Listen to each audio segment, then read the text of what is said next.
Bonjour, ravi de vous accueillir pour ce LinkedIn Live sur la thématique de la culture managériale. On est ravi d'accueillir aujourd'hui Gérard Matencio.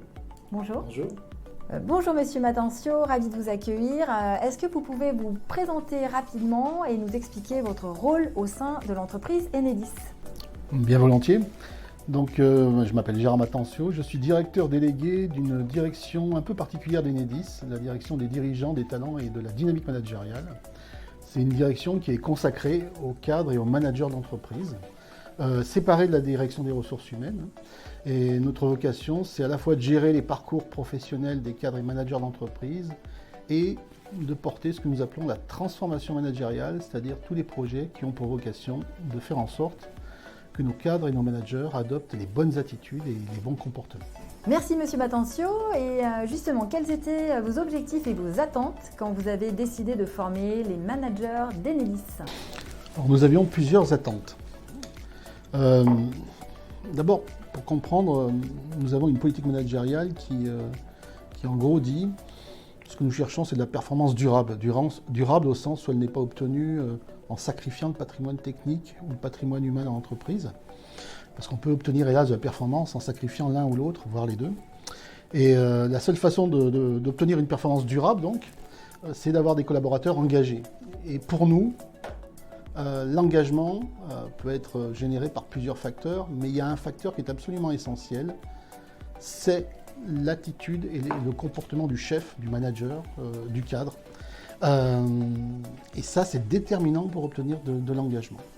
Et donc, le premier objectif, c'était d'avoir des comportements managériaux absolument conformes à notre modèle de leadership.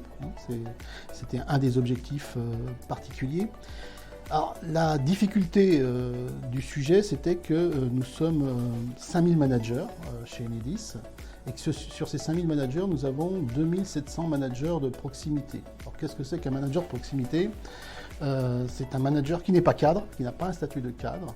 C'est plutôt un agent de maîtrise, donc l'équivalent dans les entreprises privées d'un contremaître, à qui on a confié du management.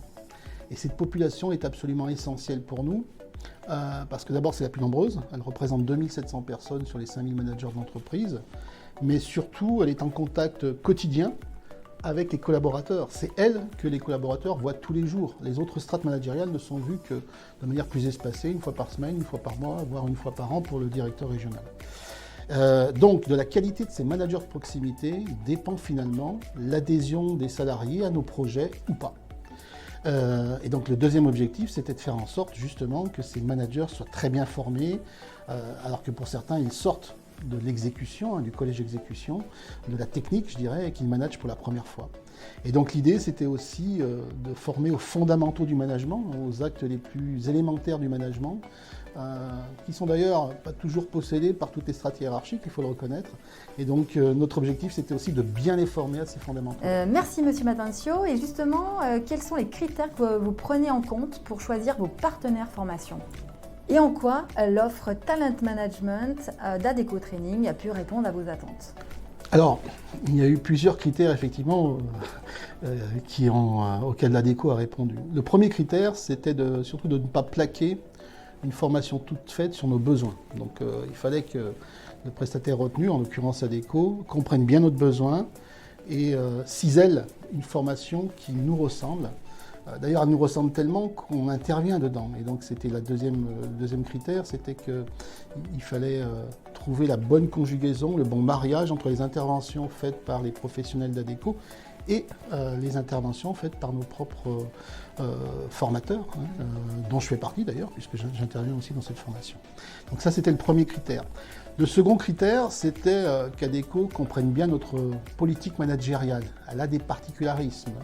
Une politique managériale ne ressemble pas à une autre d'une entreprise à une autre. Par exemple, chez nous, la technicité n'est pas la condition absolument infranchissable pour être un manager. Par contre, c'est une condition nécessaire. Pas suffisante, mais nécessaire. Or, il y a des discours, par exemple, qui prônent que la technicité, ce n'est pas un sujet pour un manager. Bah, chez nous, si. En tout cas, pour les managers de proximité, c'est un vrai sujet. Et donc, on tenait à ce que cette politique-là soit bien connue d'Adecco. Et ils ont pris le temps de la comprendre et de se l'approprier surtout. L'autre critère, c'était la qualité des formateurs. Et nous avons assisté en fond de salle à plusieurs séances pour vérifier que la qualité de ce qui était prodigué répondait à nos attentes, mais aussi leur disponibilité. Il y a un dîner le soir, par exemple, auquel on demande aux formateurs de participer, qui se termine vers 21h, 22h, en fonction des intervenants. Et puis surtout, évidemment, la non-dissonance des messages que portaient les formateurs avec les nôtres. Et ça, nous y tenions absolument mordicus, je vais le dire comme ça. L'autre sujet, c'est la capacité des formateurs à rebondir sur notre actualité managériale. Et pour ce faire, on fait un point trimestriel avec tous les formateurs d'ADECO sur cette formation et nous expliquons quels sont nos projets, ceux qui ont avancé, ceux qui vont arriver, etc. De façon à ce que les formateurs se les approprient et puissent répondre de manière plus facile, plus aisée aux questions qui sont posées par les stagiaires. Et puis, il y a un autre élément qui nous tenait à cœur, c'est la qualité du reporting qui est faite sur ces sessions. Évidemment, la satisfaction des stagiaires, mais pas que. La qualité des réactions sur les intervenants, sur nos propres intervenants. Tout ça est absolument nécessaire pour qu'on puisse sans cesse améliorer cette formation. Et donc, qu'on puisse avoir un taux de satisfaction qui... Alors cette formation pour les managers de proximité, qu'on appelle chez nous trivialement les M-Pro, managers de proximité, c'est la formation qui remporte le plus de succès dans l'entreprise. Merci Monsieur Matancio. Et comment évaluez-vous l'impact de notre formation Talent Management sur la montée en compétences de vos managers et sur la performance globale? Alors là aussi, nous avons plusieurs critères. D'abord le retour à chaud des stagiaires, et nous l'avons, et ils sont impressionnants parce qu'on nous interpelle. On m'interpelle souvent quand je vais en région en disant j'étais au Passé Pro, rappelez-vous, etc. Donc, c'est une formation marquante. En fait, dans les formations en présentiel pour un salarié d'Enedis, c'est pas tous les jours. Donc c'est un événement. Et c'est un événement marquant parce qu'il y a aussi un effet promo dans lequel, pour la première fois, les gens découvrent que les problématiques managériales de l'un, c'est aussi les siennes. Donc ils partagent en fait cette charge émotionnelle qu'est le management. Et donc c'est marquant. Et donc les retours à chaud sont très bons, il faut le dire. Les retours à froid aussi, puisqu'il y a des enquêtes qui font partie du reporting qui nous est proposé par ADECO et qui sont excellentes aussi. Et puis, moi, le résultat qui m'intéresse, c'est le taux d'engagement. Parce que finalement, est-ce que nos managers déjà eux-mêmes sont-ils engagés? Et est-ce que les salariés sont engagés?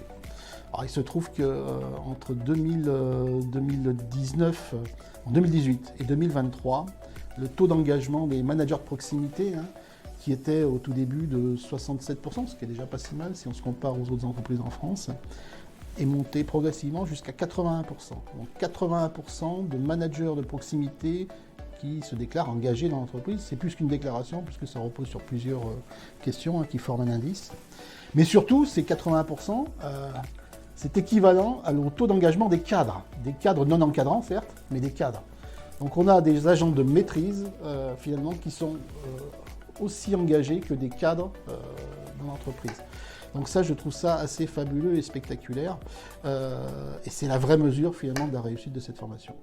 Merci beaucoup, Monsieur Matancio. On a été ravis de vous accueillir dans ce LinkedIn Live, ravis de ce partenariat entre ADECO Training et Enedis, qui dure depuis plusieurs années. Et on espère évidemment que cet exemple de collaboration puisse inspirer d'autres entreprises. Donc merci encore à vous. Merci Frédéric, merci ADECO.